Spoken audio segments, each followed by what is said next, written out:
Supreme goals of life Purusarth. The ancient seers laid down for supreme ends of life of Purusartha, which give meaning to human life. Purusartha means what is sought by human beings. They are dharma, rightness, religious, moral merit, artha, pursuit of wealth, kama, pursuit of pleasure, and moksha, liberation, salvation, liberation, both meaning are same. Dharma, justice, rightness. The term dharma gathered more and more meaning down the ages and became a term of complex and varied meanings.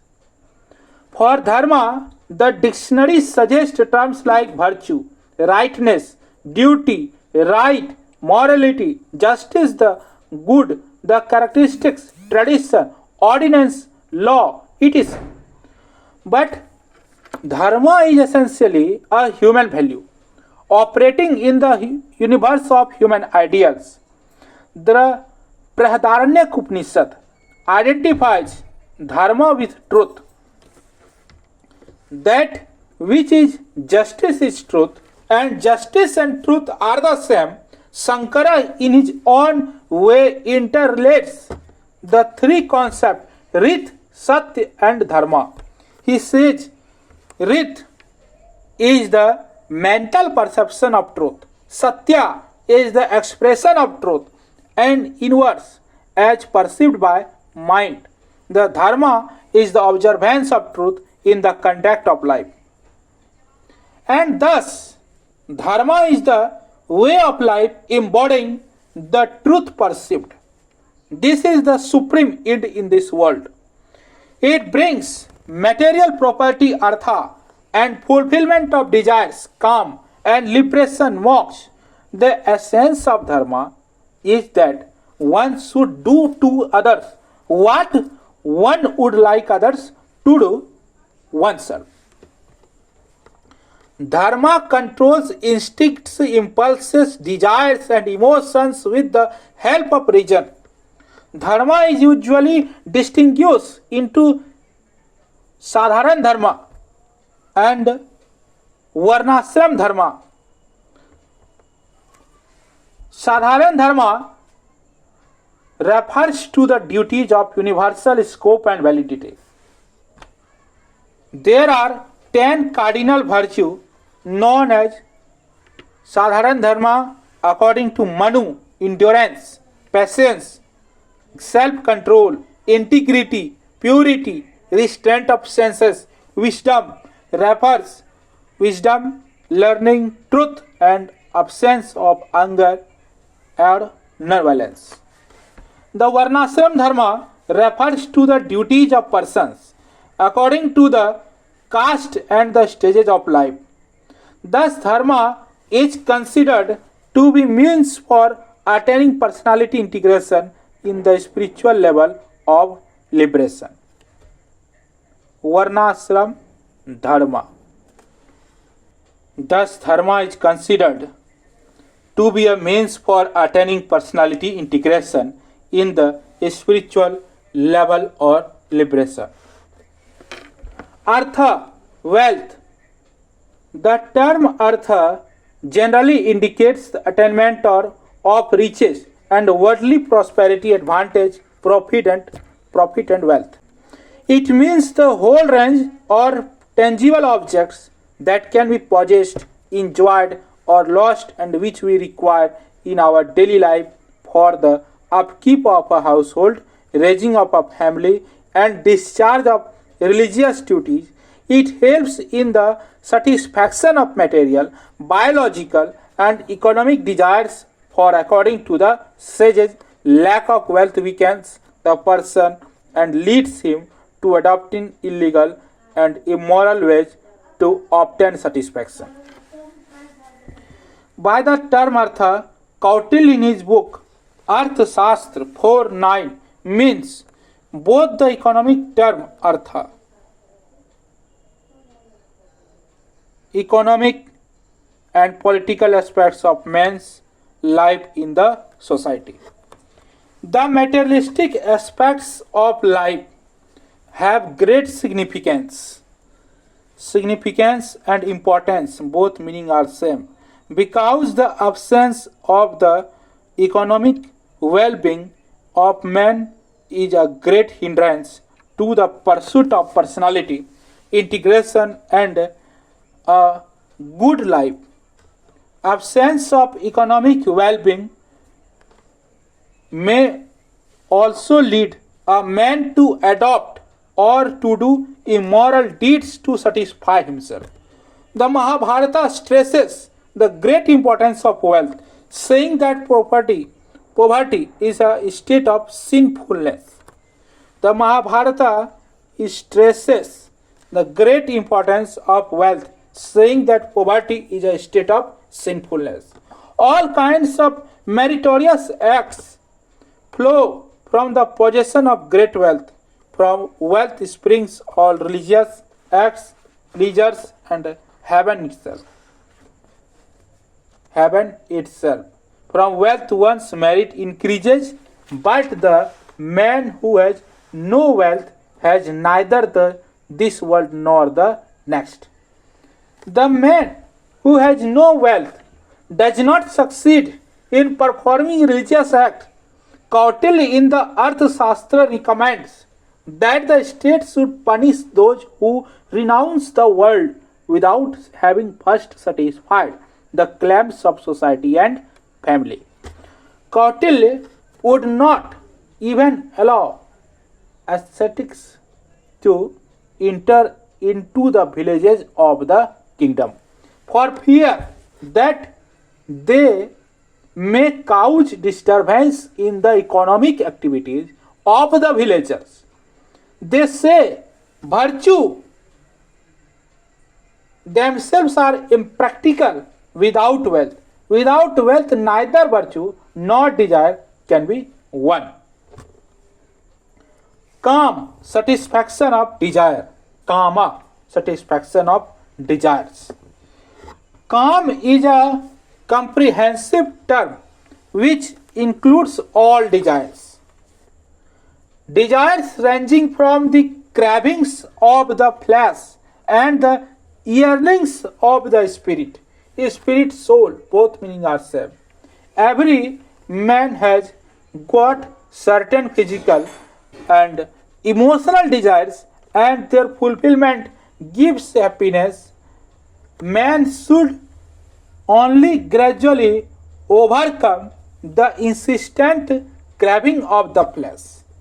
In the process of fulfilling the desires, dharma has to be maintained, and there should be proper means for the satisfaction of the desires.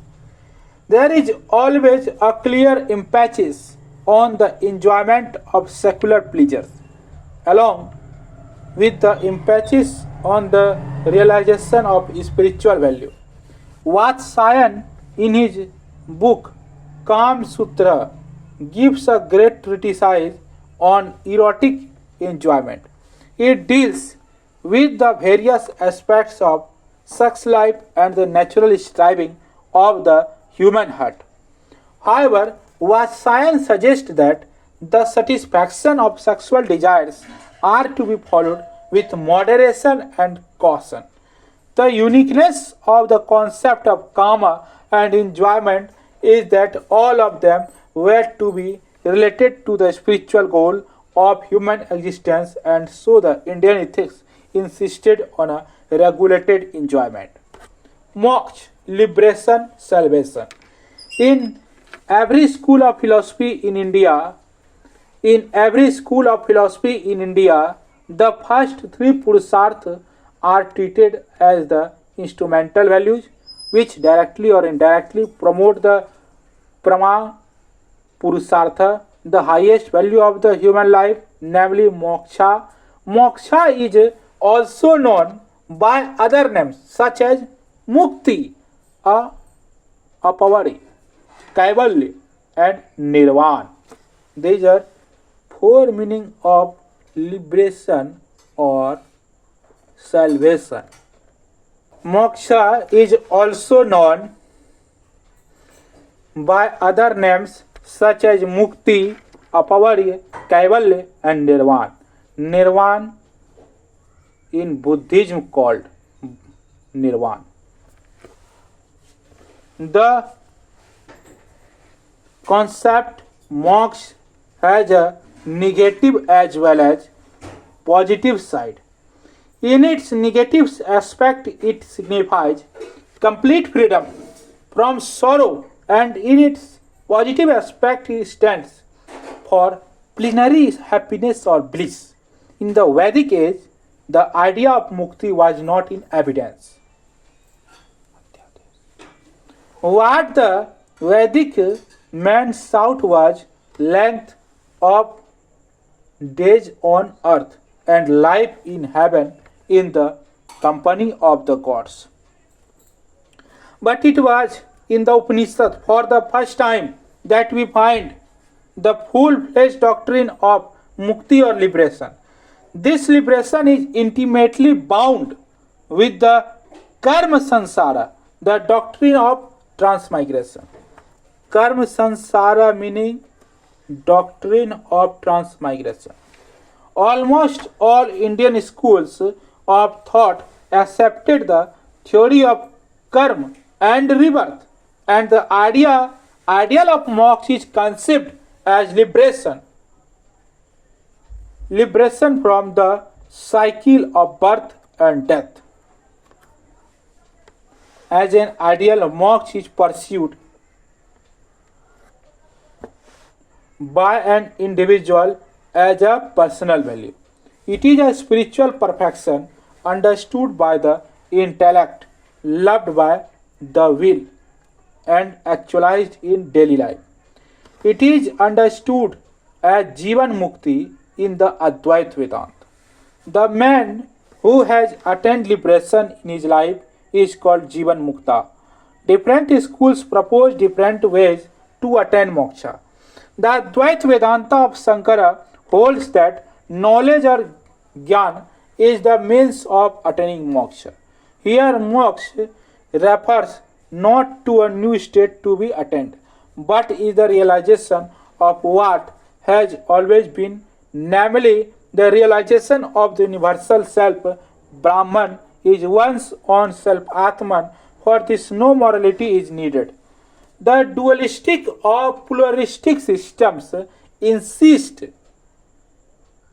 that the bondage of the individual can be removed by the bhakti marga or path of devotion to God.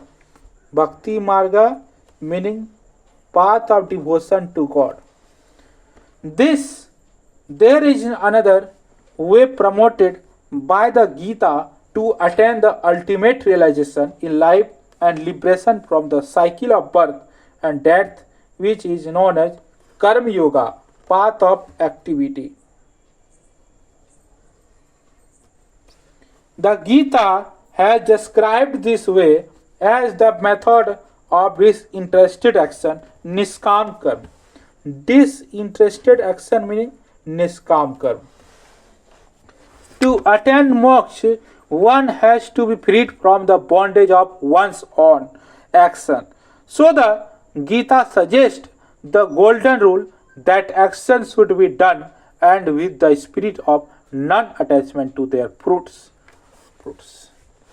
Social stratification, Varnashram Dharma. Social stratification, Varnashram Dharma.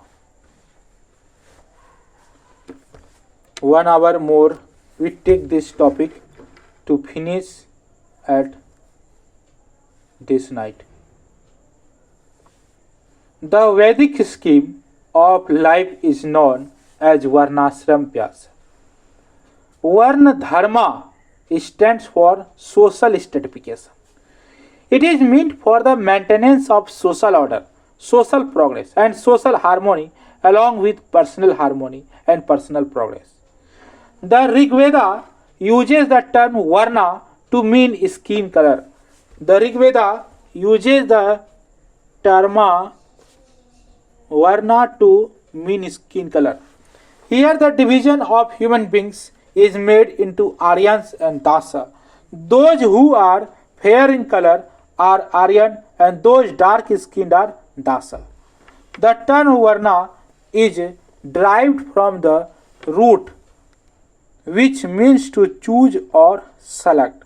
Varna indicates a particular group or class in a society classified as Brahman, Kshatriya, Vaishya, and Sudra. In Purusha Sukta, the term Varna is used to indicate the four functions in human society. In general, in Purusha Sukta, we come across the term Brahmin, Ranjaya, Vaishya, Rajanaya, Vaishya, and Sudra. But these terms are used only to indicate the four functions of society in general and not as the four Varna. According to Purusha Sukta, the whole universe is the manifestation of the universal self called Purus. The Brahmin is the mouth, the Rajanya is made of the arms, the Vaishya is the thigh, and Sudra is the feet. The mouth being the seat of speech stands for learning, arms for strength, thigh for productive work, feet for other works of labor. So the four terms stand for the four functions rather than the four varna. Chaturvarnayam is mentioned in the Gita. Kathavara varna chaturvarnayam. The classification is made from these three standpoints, namely birth, character, and profession. Varna based on jati or birth has become oppressive and exploitative today as the caste system. Varna is based on one's character, swabhava or guna as Vedic psychology is at the root of Vedic sociology. According to Vedic psychology, the human mind has three qualities: two propensities or temperament that indicate the innate nature of the individual. They are sattva, non-active quality or purity, goodness, wisdom, and knowledge; raja, active; tamas, inactive. So, varna is the process of selection by the individual for the development of his mind. It stands for the psychological frame, bent, and direction of the human mind. The four varna are the four basic natures of the human being. It refers to the four orders of the society. It is an all-embracing classification of the human beings on the basis of propensities, pravritti, enjoyment for life, pravritti. It does not stand for the professions of life, vritti. One can change one's profession, but not one's innate nature. When varna is interpreted as a profession and not as propensity, the jati or caste system comes in. Vedic sociology speaks of a varna system and not a jati system. Social stratification by ability or talent is varna. Social stratification by ability or talent is varna. Talent is varna. No varna is superior or inferior as it depends on one's qualities. Hence, it stands for the spirit of egalitarianism. The duties of each varna are as follow: Brahmins teachings and studying the Vedas, sacrificing for their own benefit and for others, and giving and accepting up. Kshatriya to protect the pupil, to bestow gift, to offer sacrifices, and to study the Veda, but not to teach. Vaishya to tend cattle, to cultivate land, to bestow gifts, to engage the different profession, to trade, to lend money, to cultivate land, and to study the Vedas. Sudra to serve the above three varna. The first three Varna are ordained the study of the Vedas. So they have Upanayana, that is the right to study the Vedas. They are called Dvija or Twaisa the Sudra are prohibited from studying the Veda. Therefore, they are denied. Therefore, they are denied Upanayana. Yet they are not deprived of fruits of Vedic knowledge. A Sudra is eligible for Vedic knowledge through secondary sources like the Puran and the Ityasa. Though the first three Varna can study the Vedas, only Brahmins are ordained to teach the Vedas. The other two may study but cannot teach the Vedas. A Sudra, son in whom the propensities of Brahmin are found, is a Brahmin and not a Sudra. A Brahmin son is whom the propensities of Sudra are found is a Sudra and not a Brahmin. That is, anyone can attain Brahminhood. Some examples are Valmiki, Vyasa, Vasishtha, and Narada. All were children of Sudra. Similarly, Vishwamitra, thou born a prince, became a Brahmin Rishi. Concept of Rita, doctrine of karma, ways of liberative knowledge. Rita is generally translated as cosmic order. Rita. The cosmic order is to be understood not a fixed physical or mathematical law, but as a sacrificial order. Cosmic order is maintained by sacrificial order. It is through Rita that Varuna governs the universe. Rita is the ultimate foundation of everything. It is the supreme. Rita is the law or universal order embodied in sacrifice. It is the expression of the primordial dynamism that is inherent in everything and also possesses its own internal coherence, a unifying force that could be said to be the very soul of sacrifice. Rita is the actual functioning, or rather, the proper rhythm of the sacrifice. By sacrifice, gods and humans collaborate not only among themselves but also for the maintenance and very existence of the universe. Reality subsists thanks to sacrifice. Doctrine of karma. The doctrine of karma may be stated as whatever a man suffers or enjoys is the fruit of his own deed. A harvest is sprung from his own actions, or good or bad committed in his previous life. Previous life, afterlife not, previous life. Every deed leads to double result, phala, pain or pleasure, according to the nature of one's deed. Moral progress therefore depends on how we direct and regulate our tendencies to action. Everything that happens in the moral realm is preordained. It gives the idea of moral retribution. Whatever we knowingly do will sooner or later bring us the result we merit. There is no escape. What we sow we must reap. The events of life are determined by an antecedent cause. The law of karma is not mechanical but is essentially ethical. Moral education is to choose the order of karma. The Mahabharata says consequences of what a man does will seek him later surely as a calf does its mother in a herd of cow.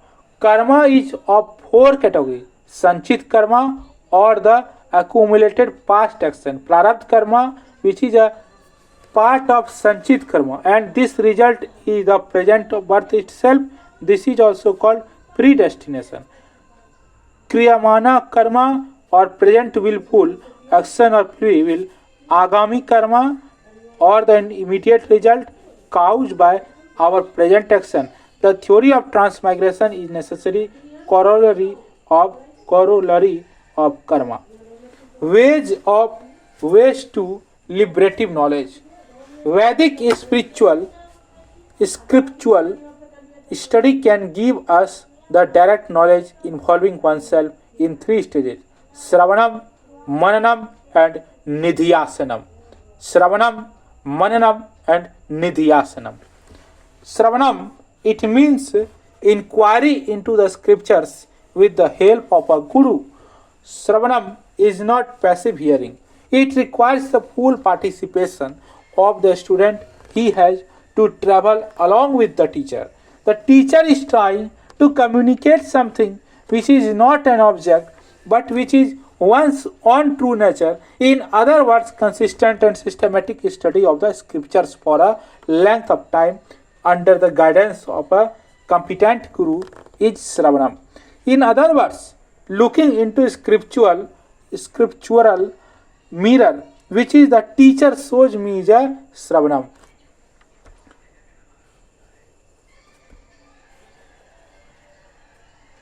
Initially, when I start doing Sravanam, I have lots of doubt, but I should never ask question.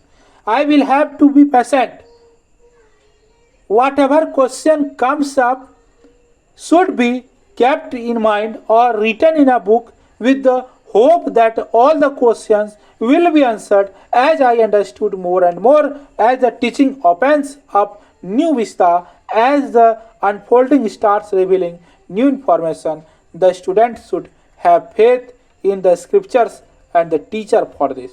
Therefore, no questions are allowed, just receive the whole vision comprehensively. Let all the questions be there. Then, having done comprehensive listening for a length of time and having got all the aspects of the teaching, look back at your questions. A painter cannot paint the whole picture in one stroke. The painting unfolds gradually until the painting is over. Don't disturb the painter. Similarly, Sravanam should be done for a length of time, setting aside all our doubts. Thereafter, the teacher say, "Now come on, see if you accept the teaching, see if you are convinced." Thereafter, the teacher say, "Now come on, see if you accept the teaching, see if you are convinced." Mananam. After Sravanam, the student can come out with any number of questions. All the doubts are let loose and all of them are attacked. This is called Mananam. This continues until I am convinced. There should not be any doubt or question. Once I have done Sravanam and Mananam satisfactorily, I feel convinced that I can be independent. But as I have been addicted to dependence for so long, I find it difficult to be independent. I have to try to give up all dependency just as a person addicted to smoking tries to give it up. I can help him by telling him that he can live without smoking. Similarly, we have to learn to come out of all dependencies. Nidhi Asanam, the last point of ways to liberative knowledge, Nidhi Asanam. The person addicted to smoking is slightly nervous about quitting it as he has been addicted to it for years. Hence, there is a doubt if he can live without it. There are withdrawal symptoms and he has to train himself to handle them. This is the discovery of true independence. This third stage is called Nidhyasana, and through it the person learns to drop dependencies and be independent. Initially there is a fear and there are also withdrawal symptoms. But later he finds that he can be happy without people around. He discovers he can live alone too. In short, Nidhyasanam helps in converting knowledge into emotional strength. Thus, through Sravanam, Mananam, and Nidhyasanam, a person becomes Jivan Mukta, a liberated person. Let us sum up. This unit has largely focused its attention on the general religious philosophy of Hinduism from the Vedic perspective. Since we have other units dealing with the philosophy of various traditions in India, we do not intend to repeat them here. The metaphysical thinking of Vedic Hinduism is centered around the concept of the self as individual and supreme, Sarvoj, supreme. The ethical concepts are derived from the scriptures, primary and secondary texts. For liberation, knowledge is said to be important. Keywords Purusartha meaning supreme goals of life, human life such as wealth, pleasure, virtue, and liberation. Rita, concept of order and regulation in the cosmos. Sravanam, knowledge obtained by listening to the teaching. Nidhi Asanam, contemplative knowledge. Thus, our studied here finish. We will